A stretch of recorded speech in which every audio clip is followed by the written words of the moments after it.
project title is Developing a Stepped Care Approach, Timely and Appropriate Access to Psychotherapy. Next slide, please. So here's a picture of Lisa and I in a golf cart. It fits because our project was definitely a ride. There were ups, there were downs, and sometimes we found ourselves stuck in a ditch. But overall, we learned a lot and even had some fun along the way. Next slide, please. So this is just kind of a preamble of how we ended up on this E-QIP project, just a little bit of a background for everyone. So the original idea for this project came from an attempt we were making in the counseling and treatment team to get people in to see a therapist sooner. What we were trying to do was align with the Health Quality Ontario depression standards and try and get people in within a week of their initial diagnosis of major depression, and then within the 4 weeks for minor. So generally, we got people in at that point about within 2 to 3 weeks. So we were just trying to cut down the length of time someone had to wait for an appointment. That was the initial premise. And then when we were looking into this, we noticed that the number of no-shows, which is when someone has an appointment booked and they don't show up without notice, calling to cancel or notifying us. So the amount of no-shows were high, and that was resulting in the time of therapist not being used to its full potential. So I ran some data on kind of the amount of no-shows and looking more into the nature of it. And what we saw was that of the people who were no-showing their appointments, 85% of the time when we had a no-show, that person had done it more than once. So that was pretty staggering. And then also of all the no-shows, 62% of them occurred before the third session. So that led us to believe that the problem of kind of time not being used effectively was happening right at the onset of services.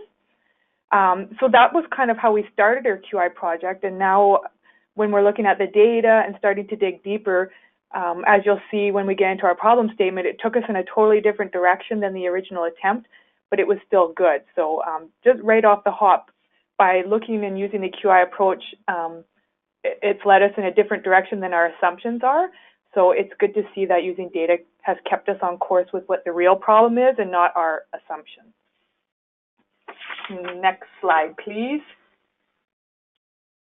So as the data guided us, we had to revise our problem statement many times. You can see that the problem statement went through its 4th revision, which demonstrates that the process is definitely not linear. So you can read there our problem statement, and then as well as our aim statement, which went through a couple revisions as well.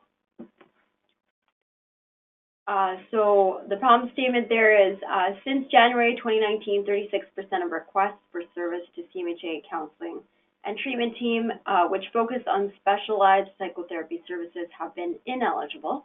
This impacts client care as the workers are spending more time on intake, which impacts direct service to eligible clients.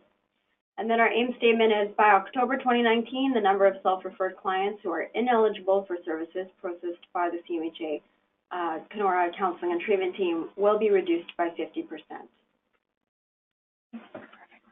50%. Next slide, please.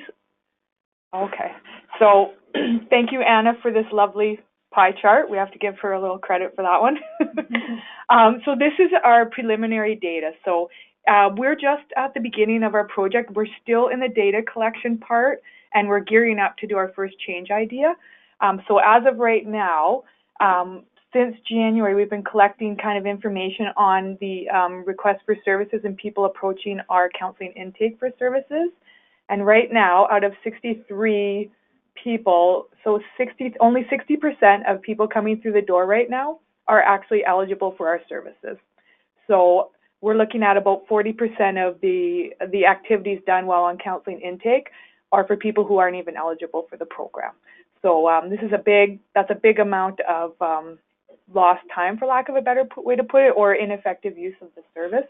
So this is kind of what's directing us to see kind of where the problem really lies, and it really is taking it more from frequency of appointments to the appropriateness of referrals coming through our front door.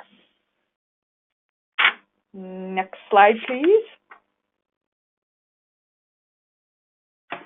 Well, this is just a picture of what our fishbone analysis looked like. It's, it's organized in its own way, but it might look a little messy to others. But on the next slide, if you can go to that, that's kind of the breakdown of some of the biggest drivers selected by the team as the potential issues. So we put in red the ones that most amount of people agreed that are the biggest drivers to kind of what's going on and why are so many people coming through our door who aren't appropriate for psychotherapy. So one of the big ones is a lack of understanding by providers that this service is actually what people are needing.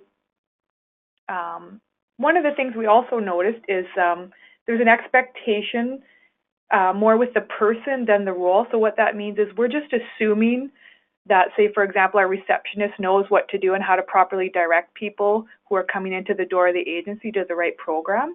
So that's just being assumed with the physical person as opposed to being a clear, trained expectation of the role. And I think that's also happening with our staff as well.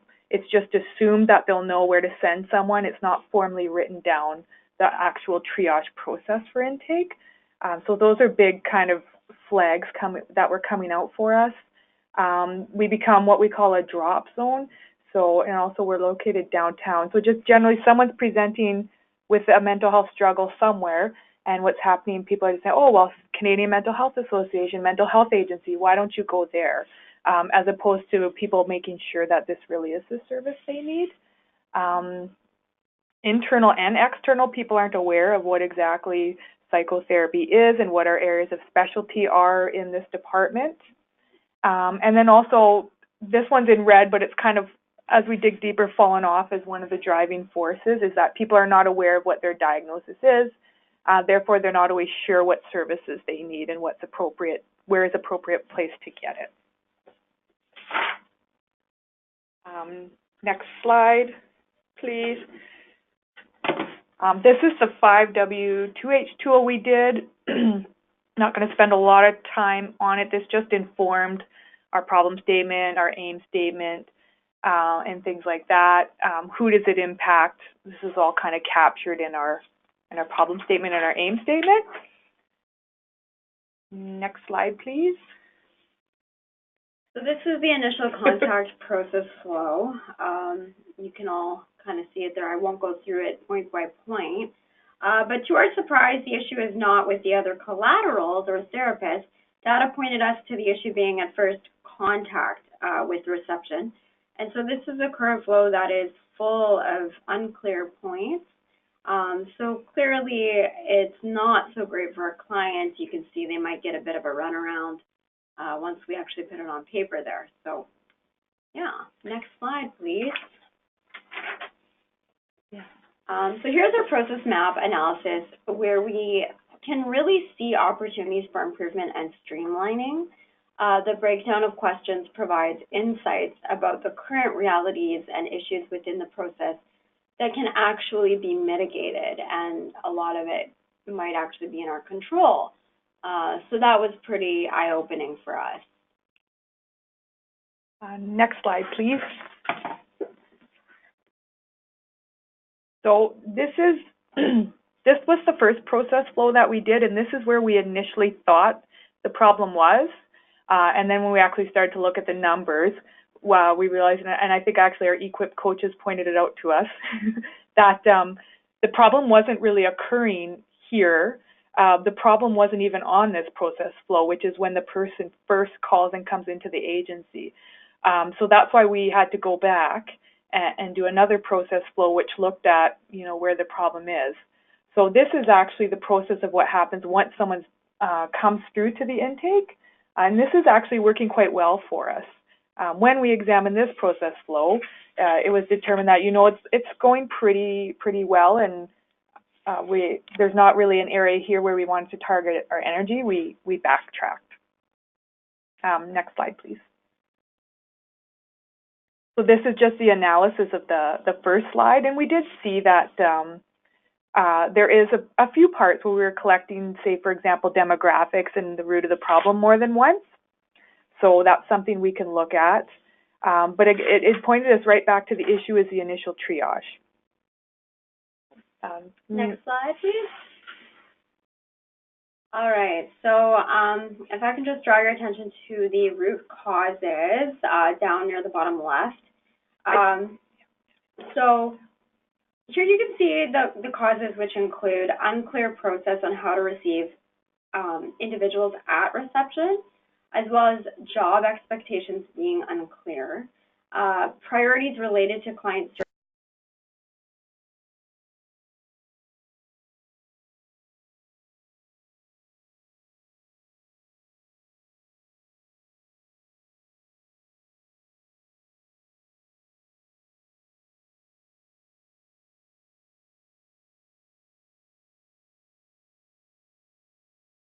Hello. Hi, so I'm not sure what happened there, sorry. Neither are we. We lost you for a second, but I think we're all good now. Where did you guys last hear us? You just started to explain this slide. The root cause, okay. Okay, so priorities related to client services versus admin duties are unclear. The amount of admin duties for the therapist on intake in particular takes time away from direct client services. And this is further highlighted in the next slide, if you could go there, please.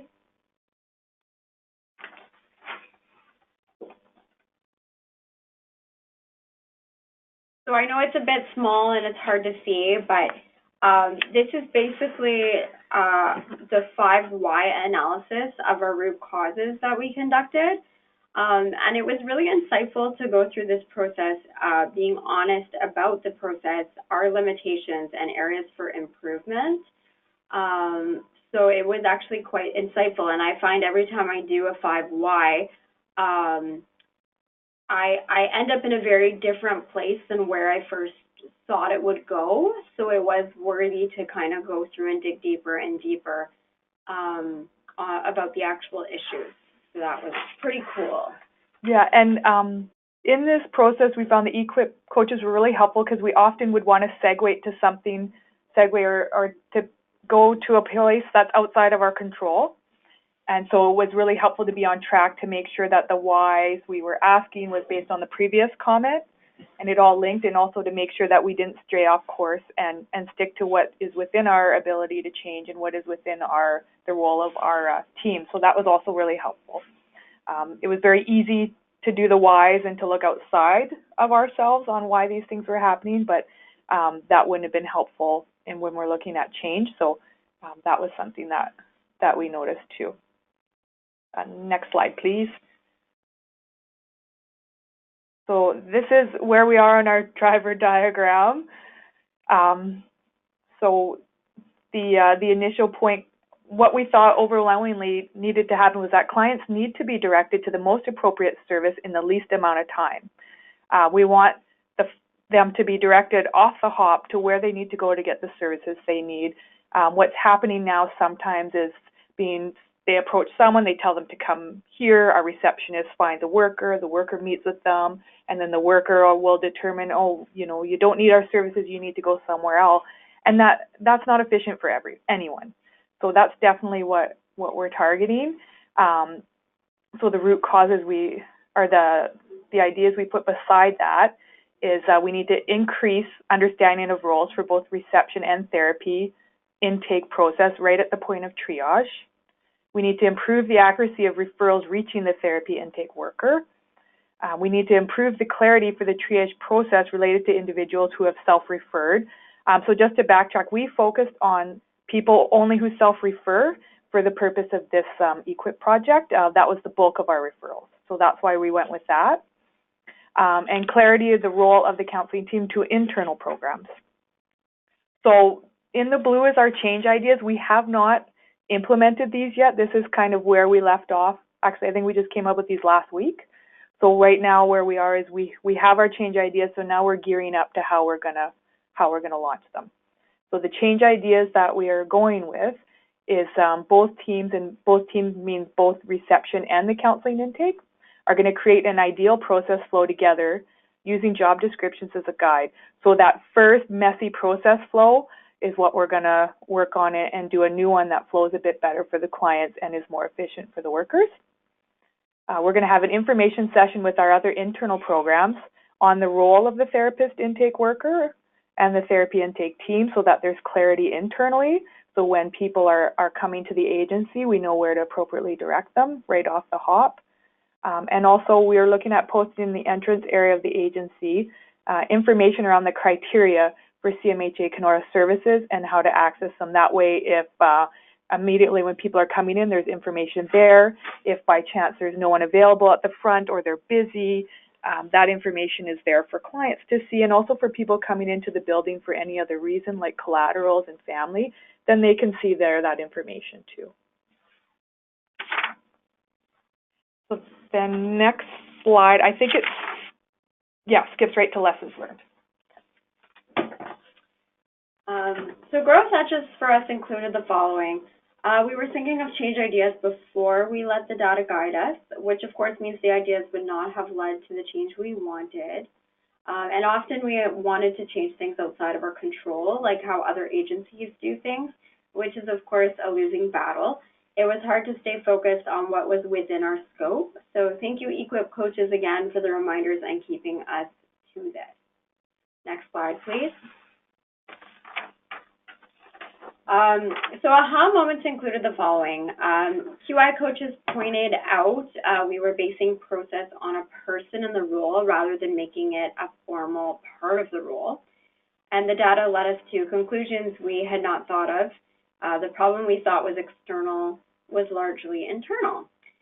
There were also factors enabling project process and pace. As much as it may have made us cringe at times, listening to the coaches' feedback when we had to backpedal and rejig the problem statement was helpful to keep us moving in the right direction. I think there's one more slide. Is there one more there? No. Oh. Yeah, okay. What would we do differently next time? So have a larger project team to help distribute the work. So internally, just by fluke at the time of this project, our counseling team dwindled to 2 people. So there's only 2 of us doing this work, so that it does make it more challenging. So I would suggest for people to draw on a larger team. Be collecting more detailed data from the start instead of waiting till January like we did. So we'd like a longer length of data collection. So to take QI or ideas training immediately before the coaching begins, because Lana and I think it was like 2 or more than 2 years ago we took it. So we're a little rusty, and I think that cost us some precious time with the coaches, having to explain tools, whereas if we'd have just taken probably our ideas training, it would have been fresher. And impact on the organization beyond the project. So in conversations with other areas, this problem is not unique to the counseling team. So other areas are also seeing that things aren't being triaged properly on the onset of someone approaching the agency. So this streamlining is going to have a ripple effect and benefit other teams, which is great. And also it'll provide more clarity around the agency around what teams do what, which is always a good thing. So I think that is the end of our presentation. So if people have questions or comments, we're open.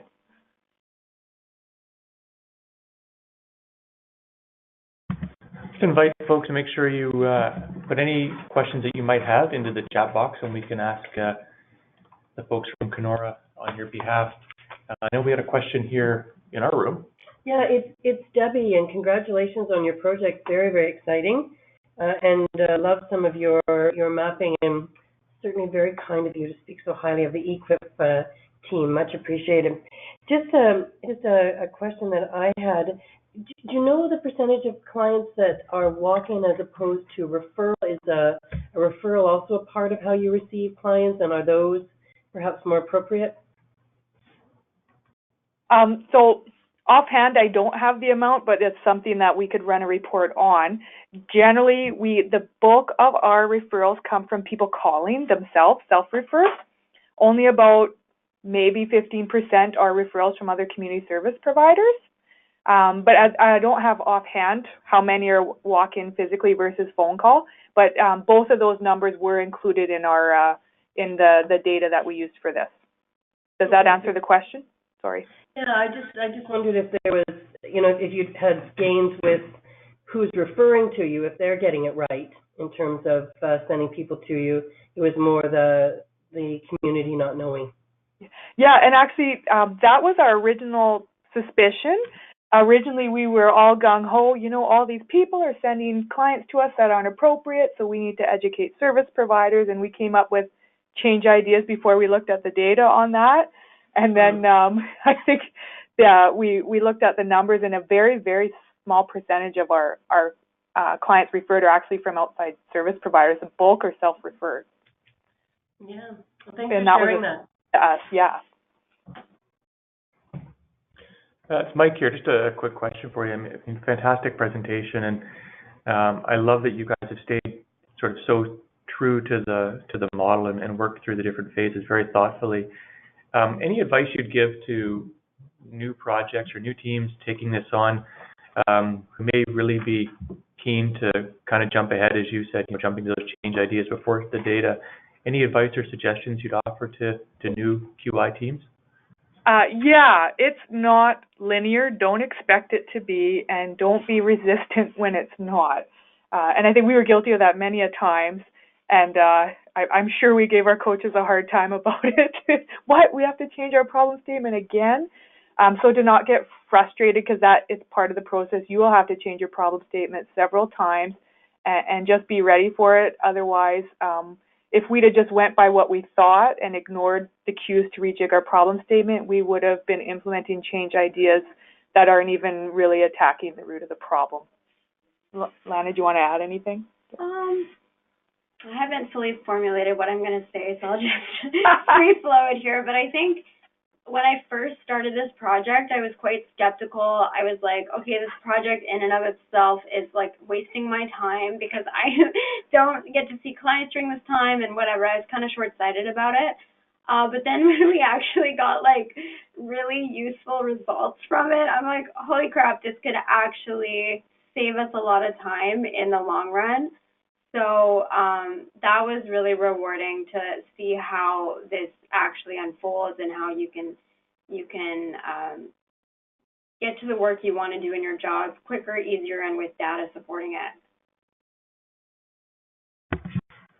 Thanks so much to you both for your honesty and your hard work. And I think I might tweet out your last comment, Lana, about holy crap, this could actually save time in the long run. Yeah. I feel like it's my quote of the day. So fantastic work, guys. Thanks so much for sharing. Thank you. All right.